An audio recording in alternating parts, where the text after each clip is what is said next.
he's tried to jump through these things here. Yep. He's made a mess, that's all his blood. Oh, Woody, what have you done to yourself, buddy?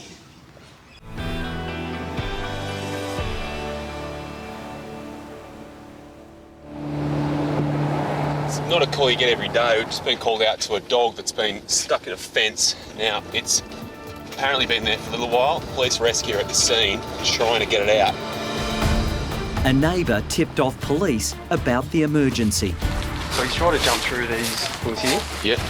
He's made a mess, that's all his blood. He's been hanging there for a while. Do we know who this is? This is Woody. Woody. Okay. This is incredible. Woody's been hanging at the window by his back legs. To me, it looks like he's tried to escape and actually got stuck by his back legs. Now, if the police didn't arrive when they did, Woody'd be dead.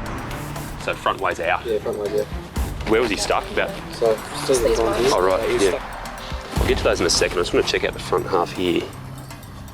In Woody's desperation to get out that window, he's worn down pretty much his entire dew claw. And that's where all that blood's come from. But to do that sort of damage, he must have been hanging there for hours. Oh, Woody, what have you done to yourself, buddy?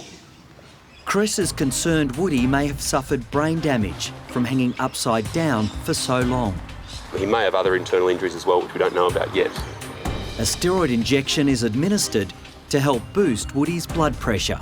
I really hope this works, because if we can't manage to get more blood back to Woody's heart, his whole circulation's going to collapse. I hate to say it, if that happens, he just won't make it. He was actually hanging completely out of the window by his hind legs. Police rescues actually had to cut the bars out, and he's been like this the whole time since we've been here. Woody's shocked owner Shannon arrives home to find his best friend fighting for life. I'd imagine he's been hanging upside down for quite a while too, which is going to play around with his circulation. The steroid injection has helped boost Woody's blood pressure, and his circulation is beginning to stabilise. So his legs are okay? Well, his left foreleg is a bit stiff, and you can see he's holding up. No, that's hit by a car 2 years ago. That explains that. No one had me worried. Shannon's telling me this story about how Woody lost the use of his leg 2 years ago in a car accident. And I'm here thinking, how much bad luck can one dog have? But I'm just hoping Woody's got enough strength to pull himself through this time too. Yeah, okay. You normally a good guard dog? No, not at all. He's not a guard dog animal. To see Woody help us, I'm absolutely in shock and horrified. He's part of the family. I mean, we all love him. I don't know what's going to happen. I just don't know what's going to happen. Just checking for internal bleeding. That's fine. Chris clears Woody of internal bleeding, but brain damage could still be an issue. Yeah, the pupil is responding to that. Now, that's showing that he is at least detecting light. So he's not only making out light, he's also making out shapes and movement, which is good. So just to counter that dehydration, we're going to run this bag of fluids into his circulation, not too quickly, otherwise we might overwhelm it again. I really need to check out whether he's fractured those femurs or, dislocated his hips. At this stage, the plan is to take him back to the vets. Come on, mate.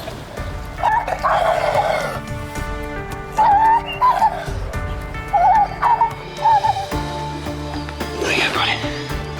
Poor Woody, he's in so much pain, and all I'm thinking is, just hang on, mate, just hang on. It's all right, mate, it's okay. Been through a lot, mate, I know.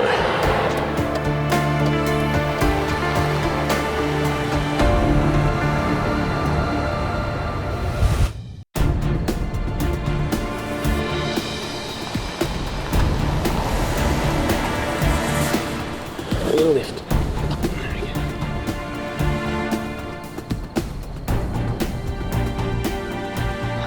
Left and right? Yeah, straight up on that table there. X-rays will show if the dog has sustained internal injuries or serious fractures. X-ray. The reason I'm taking so many X-rays is that I need to be absolutely sure that Woody's okay. I A normal dog might be able to handle the long-term effects of a broken leg or dislocated hips, but Woody's only got 3 legs. He can't afford to lose any more mobility. If the results of these x-rays are bad, you'd have to question his quality of life. Hardest part of the night, Woody, I promise you, mate.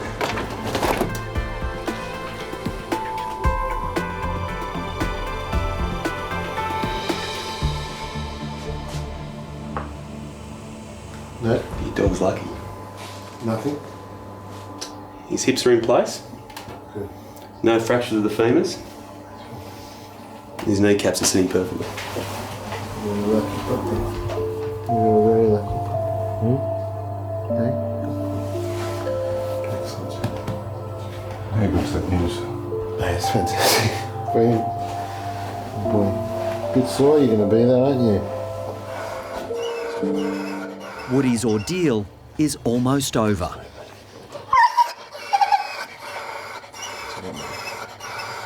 Sorry about that, Woody. I guess it's only now when you get a chance to actually breathe that you realise just what Woody's been through tonight. It's all, buddy. It's okay, mate. Do what's comfortable, mate. Oh, there you go.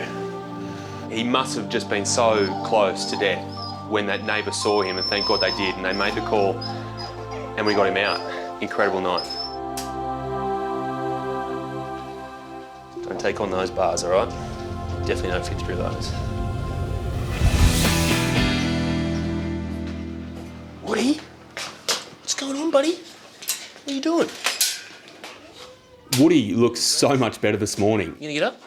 Considering he spent 2 hours hanging upside down out of a window, his progress is just remarkable.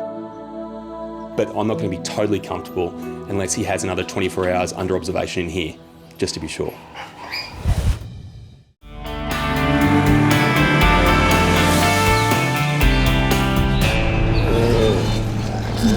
At the Bondi Referral Hospital SASH, Lisa is confronted with a rare emergency. 1-year-old Bella has bitten a deadly pufferfish on the beach. Hey, darling, can I pick you up? Right, okay. All right. Okay, so Bella apparently picked up a pufferfish this morning. She's been vomiting all day. She's clearly in a lot of distress. She's very weak, she can't stand, she's got tremors.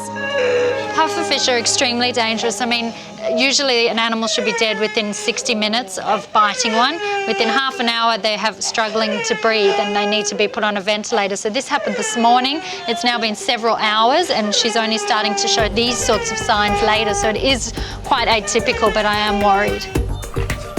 This is really weird. I've never actually seen anything like this. I just want to make sure that she can breathe and ventilate properly because the worry is that the diaphragm can get paralysed and that's when they die. In reception, a quick search of the internet is not helping Bella's owner, Greg. Just did a check and it's the toxin in pufferfish is actually, I think it's 1,200 times more powerful than cyanide. So obviously a little bit goes a long way for a poor little dog that small.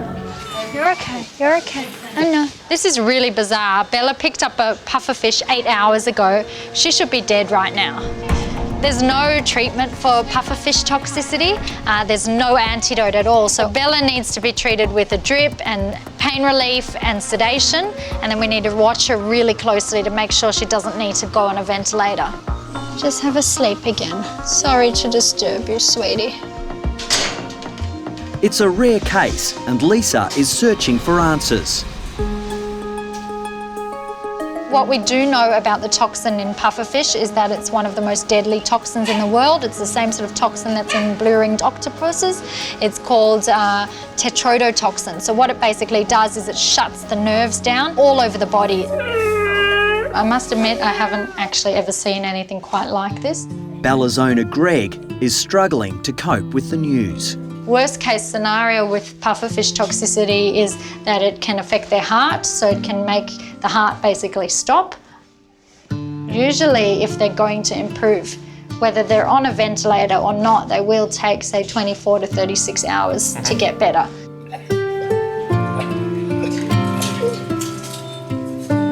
She's still with us, so she's going well. Greg's now calling his wife, Carolyn. Little Bella may be running out of time. Oh, sweetheart. Yeah.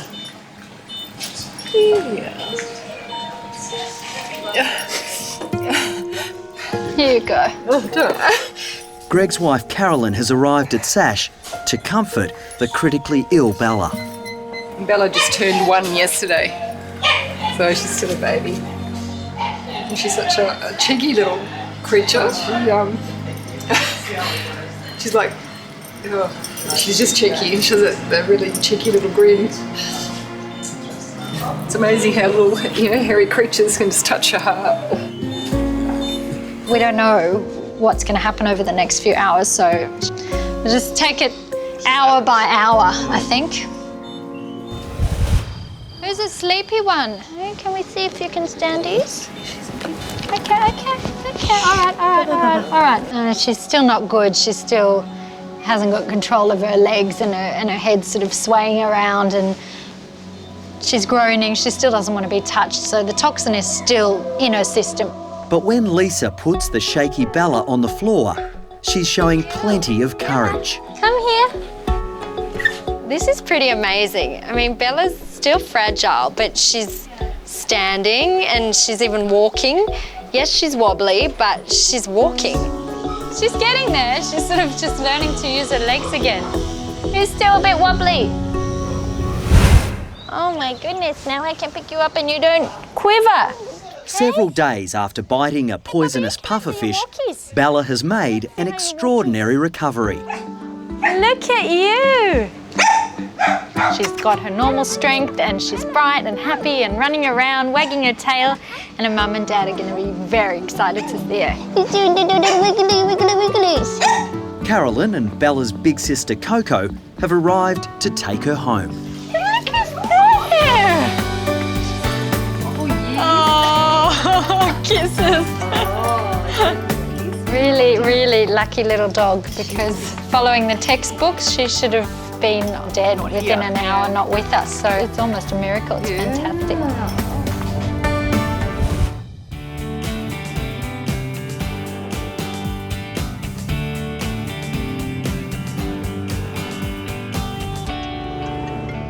Just as Scott is heading back to work, there's an urgent call from Maz, the practice manager. Hello?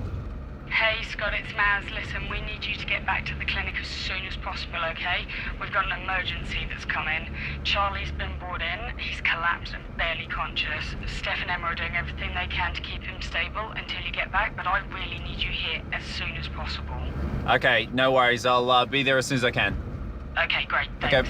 Okay, bye. Gee, that doesn't sound good. Head vet nurse Emma and locum vet Steph are at the clinic trying to stabilise a critical patient, 6-year-old Wheaton Terrier Charlie. So this morning we get a call about Charlie to say that he's off his back legs. So I was expecting to just find Charlie a little bit stiff and not able to get up. What I found was a completely different story. Charlie's a fantastic dog. He's been coming to my practice for a number of years now, and we're all really fond of him. But he's been really unwell of late, and if he's gone into the practice for an emergency, you know it's going to be bad. When Charlie arrived into the practice, when we finally got him back, he was barely breathing. He was semi-conscious, but he was also in a lot of pain. So Steph and I started Charlie's immediate care along with the other nurses. But as Charlie is one of Scott's long-standing patients, we know that we just need to get him back in the building as soon as possible. Oh, hey, Maz. How is he? Hanging in there, but barely. Okay. Right, guys, what have we got? Hi, Scott. Oh, yeah. Okay, so we've got Charlie here. We went to the house to go and see what the situation was. He seems quite painful even now. We've given him something for pain. So we've given him some pain relief. We assessed the situation, got him over here because he was collapsed. He was really in a bad way. Dead on the scene when we saw him this morning. Okay. Charlie has a condition called immune-mediated thrombocytopenia. It's basically where his own body is attacking platelets, and those are the cells important for clotting blood. Right now, his platelet count is at an all-time low, he's bleeding everywhere, and he's in real trouble. We're unsure as to exactly what has caused the body to behave that way, but we have a feeling that he may have a condition called leishmania. Leishmania is a very nasty disease spread by sandflies, particularly in southern Europe. Charlie went on a holiday recently. He must have been bitten when he was away on holiday. He's come back, and this condition is manifested in lots and lots of different ways. His kidneys are affected, his skin's affected, his joints are affected. He is a very, very unwell dog right now. Well, I can see straight away that his gums are exceptionally pale. And the petechial hemorrhaging. You can see he's got some hemorrhages. So we've done some initial blood work. The blood work shows that he is severely anemic, and he is actually going to need a blood transfusion. Okay. His platelet count is, there aren't any. Okay. As you know, lowest it should be is about 35%. His is at 15. Right, so it's no surprise he's bleeding from everywhere, He's bleeding from everywhere, and time is of the essence. essence. That's right. Okay. So I think what the big thing is now is about the blood transfusion. So in this instance, of course, we would normally do blood typing to be able to determine if there'd be any reaction. We just don't have time here. So we need quite a bit of blood for Charlie. So as a result, we need quite a large dog to provide it. The only person I can think of that's got a dog of any half decent size is Nathan. Yes. So let's give him a yell Maisie. and pull in Maisie and see if she can donate some blood for little Charlie here. So the main medical issue that Charlie is suffering with is anemia. So he has a low red blood cell count. He's very pale, he's struggling to breathe. So what we're trying to do is to supplement the red blood cells by giving him a blood transfusion. Hello? Hey, Nath, it's Maz. Charlie's been rushed in this morning and he's in a really bad way and we need to do a blood transfusion urgently. Is there any way you'd be able to bring Maisie in? Sure, not a problem. I'll be on my way now. Amazing, thank you. It only takes 10 minutes for Nathan to arrive with Maisie. Yeah, all right, you're gonna be a good girl. I know she's just a young girl. Do you reckon she'll stay still for this, or...? I don't know. I'm gonna have to think it's a bit of a struggle, but we'll go. So a bit of sedation is probably the way to go? Yeah, I think so. Okay, hello, baby. It's great that Nathan has allowed us to take the blood from Maisie. She's a big dog, so she can give us the volume that we need, and it's just so important for Charlie that he gets this blood transfusion. It's really the only chance that he's got for survival. Something like that.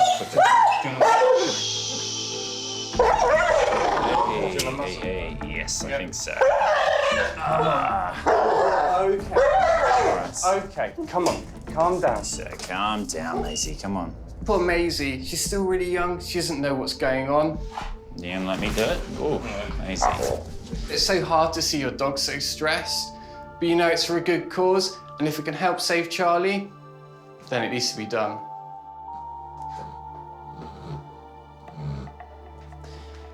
This is coming out very fast, nicely actually. She's obviously got good blood pressure. Nice, big, healthy young dog. Mate, you're a generous soul for doing this, or should I say Maisie's a generous soul for doing this. She might save a life doing this. She's done all the hard work, hey? Charlie has touched the hearts of everyone here at the practice. He is such a beautiful, sweet-natured dog who's really been through hell and back with all the conditions that he's suffered of late. Charlie's owners are some of the best. You know, they really are great people. And like anyone, they deserve a holiday. But right now, they're thousands of miles away trying to make a decision about their dog that they love, who's in our clinic right now fighting for his life. And I'm sure their hearts are breaking. All right, sweetheart. Scott, Charlie's crashing. I need you now. Okay. Yeah.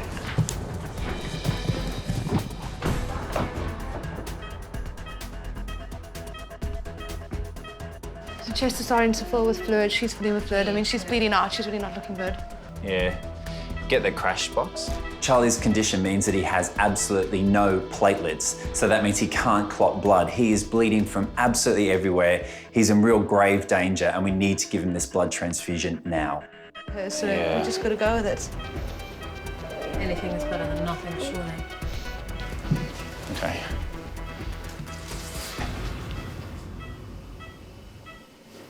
It's in, okay.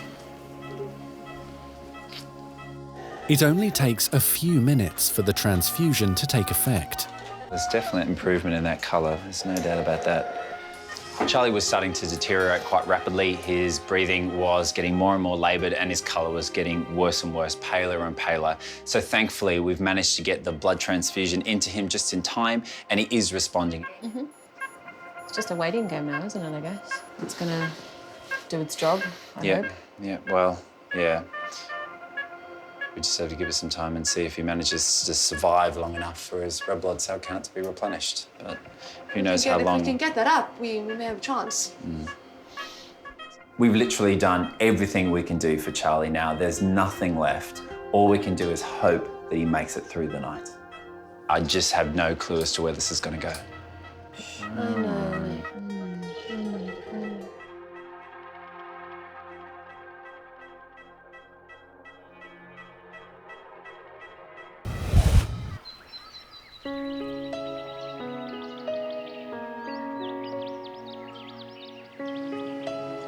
The next morning, Emma is on her way to work early. Hey. Morning. How is the boy? He didn't make it. Oh, you're kidding. No. Yeah. The news for Charlie isn't good. Sadly, he passed during the night. He battled hard and, you know, everyone just worked so hard with him, but he was just so unwell, desperately unwell. Oh, and yeah, he slipped away in the night. So, yeah. I'm absolutely heartbroken to hear that Charlie's passed away. Yeah, I don't have many words at the minute. Oh, it really, really sucks. Yeah. And you do so much and you try so hard. He's left a hole behind. And it's, yeah, it's going to take us a while to get over his passing, because he was a special boy, and we're all going to miss him. Done our absolute best. Yeah. I know. Sucks. It's very hard to break the news to Emma that Charlie had passed. She'd put in such an amazing Herculean effort to keep him going until I got into the practice and was there by his side constantly. She's devastated that he's passed on. Well done. Well done. He was a brave boy until the end, as he was with everything that life threw at him, but he tried his best and he fought hard. And I just hope now he's in a better place. Hello. Hey guys, how you doing? Yeah. Oh, thank you. Thank you. Bit of a rough day. Yeah. Just sucks, you know? It can't just be your veterinary knowledge that makes you do this job. It can't be. You've got to have a level of compassion. You've got to feel it right in here. Poor Charlie. He's had a lot going on and a lot going wrong, sadly, but he flipping fought. You know, he went as long as he could. He really did. He did everything he could. He just got a bit tired. Yeah. They're your friends. They've become your friends. You get to know the cats, you get to know the dogs, you get to know the rabbits, you know. You get to know them all. And then when it doesn't end how you want it to end, it crushes him, of course it does. He's only human at the end of the day, you know what I mean? He's a pretty decent human, but he is only human, you know, and he's got a heart as big as anything. Cup of tea to Charlie. Yeah. To Charlie. Yes. Thanks, Mass.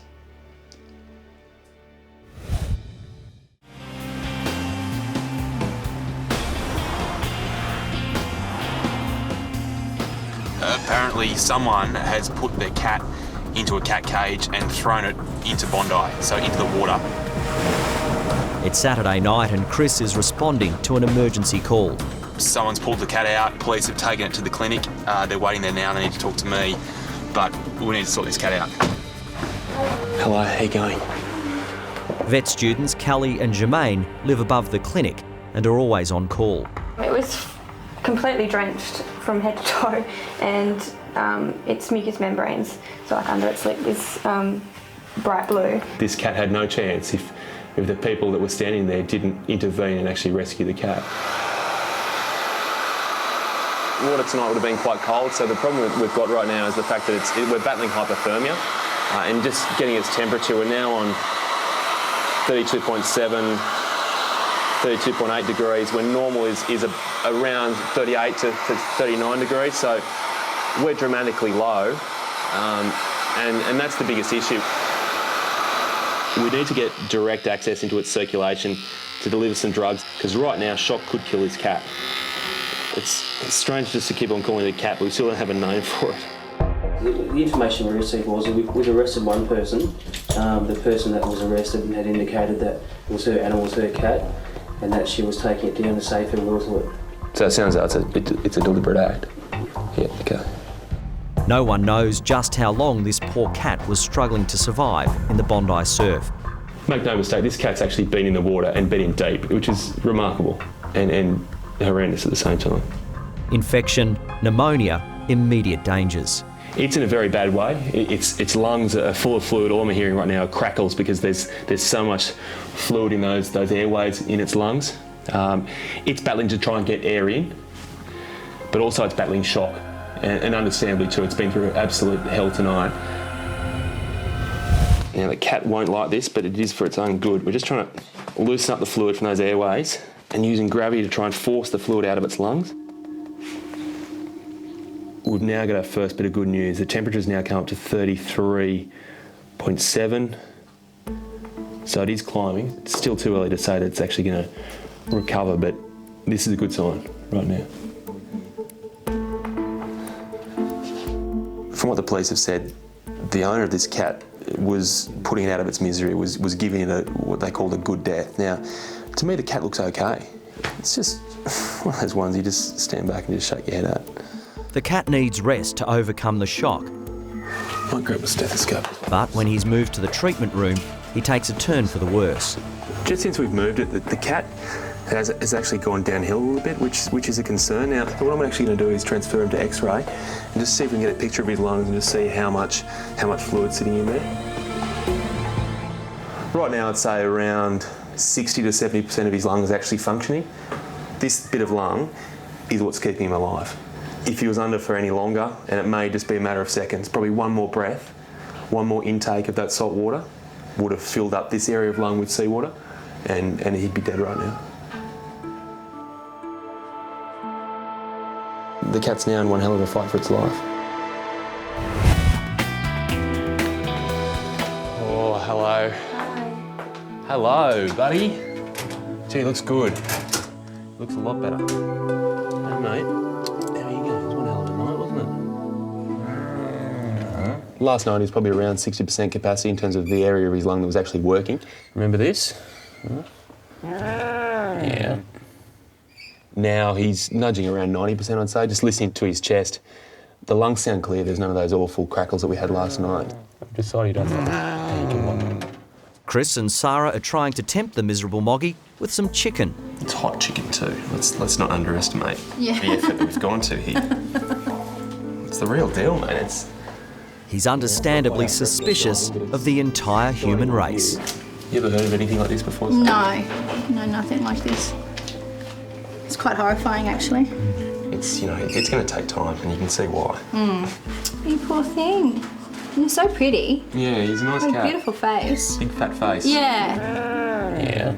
When he first came in, understandably, he was absolutely beside himself. He was very scared. He didn't trust any people. We couldn't get near him, in fact. Okay. There we go. We grab him. Off we go. It's just a horrible thing to think of, that someone actually would throw a cat in the water in its cage at Bondi Beach. It's just horrendous. So hopefully we'll be able to get him a nice new home. It's all right. There you are. There we go, yeah.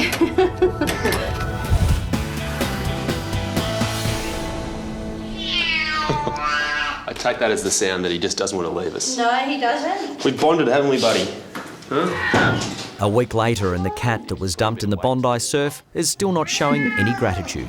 We can't send him home without a name. What about Huey, short for Houdini? Oh, definitely. No, Houdini. that suits you, doesn't it? Sort of. You going to be Houdini? Houdini had the great underwater escape trick, didn't he? I did too. He's a real character and he deserves a great home, and by the looks of his foster carer, he's certainly going to be getting that. Julie, meet Huey. There you go, little buddy. He's beautiful. He's great. I'm in love with him. Already? Yes, look at him, he's already snuggling too. He's a beautiful boy. I think he needs a bit of time to settle. I think he's been tortured and traumatised. But I think he's going to make a beautiful, loving cat. It's time to go, little buddy. In fact, go now. That's his goodbye. That's his goodbye. I'll miss him. See you later then. Hi, I'm Dr. Danny Dusek. If you love our show and want to see more amazing stories from the Bondi Vet team, just hit the subscribe button. Click that little notification bell and we'll see you for our next video.